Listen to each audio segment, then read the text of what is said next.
So 3 times today I was asked, what was it like to not only lose your partner who took her own life, but to find her?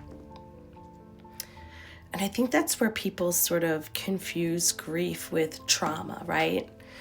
You can have grief without trauma, but you cannot have trauma without grief, okay?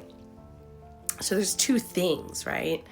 Of course, you're grieving the loss of the person and all the secondary losses that come with it, but I will never forget that day. And that image haunts me. It really is sort of like this ghost I can't run from, so I have to face, right? And I face it every day. I never know really how to answer that when people ask. It's like your worst nightmare come true times a gazillion. And not only is your brain not ready to handle it, even if it was a perfect stranger, but to have it be somebody that you loved so deeply, I just say brutal then and brutal now. It's just brutal.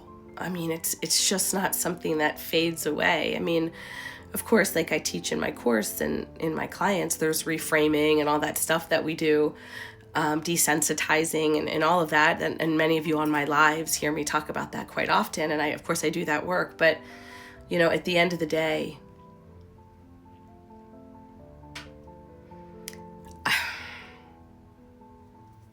what can you say, It's just brutal. For those of you that don't know, my partner that took her own life, she did use a weapon. And it was just, it still makes me speechless. And I'm a speaker, right? And I even lose my words when I think of opening that door.